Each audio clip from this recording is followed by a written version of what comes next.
What do investors mean when they ask for more traction? Investors like to throw around the phrase, come back when you've got more traction.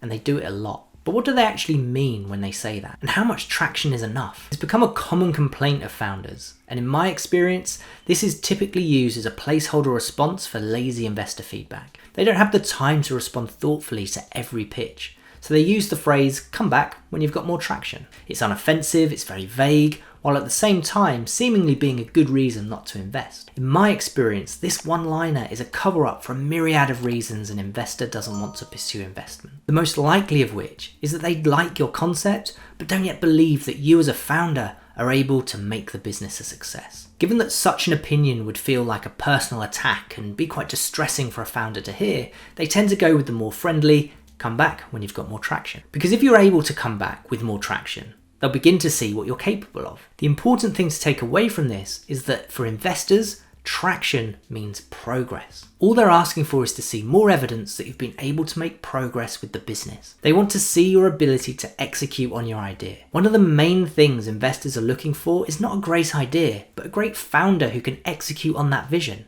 someone who can make it a reality.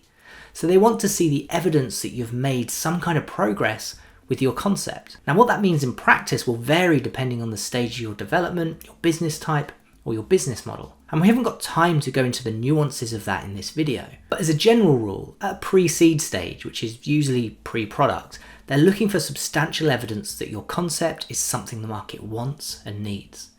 So you want to show investors as much proof of primary research as you can. This could include extensive surveys and focus groups, test marketing campaigns, UX research, basic wireframes, quotes from industry leaders that are backing up your concept. The goal of all this research is usually to prove four things. Problem is worth solving, the solution is one users would pay for, how much they'd be willing to pay, and the size of the market potential. The more data you have to back up your assumptions on these things, the better. Now, when pitching for a seed round, you usually have a basic product in the market and perhaps be generating early revenues. At which point, you want a collection of data that shows the market is currently adopting your product and that it's doing so at an ever-increasing rate. You want to start talking about user and revenue growth trends, and you want to present this in a way that shows consistent and growing adoption. You could even start mapping out the trajectory of your business for the next 6 months with and without investment. As you move to a Series A, you've likely got established revenues from your primary audience, but you're probably looking at new markets or verticals, at which point you want to evidence the progress you've made in testing and identifying the best new niches to launch into, as well as your ability to rapidly capture market share in all of those sectors. Regardless of your stage of development, it can be really useful to summarize your most important moments in your business development as a timeline of key milestones that have got you to where you are today. It can even be useful to outline some of the pivots you've made and the moments you've realized things aren't working. Remember, investors are looking for founders who can change and adapt their strategy to their learnings about the market. So the more you can evidence that you've made some tough calls that have paid off, the better. This whole traction issue between investors and founders is why I would recommend founders start connecting with investors months ahead of them opening their funding round. By doing so, you can send regular updates via email or social posts on your progress.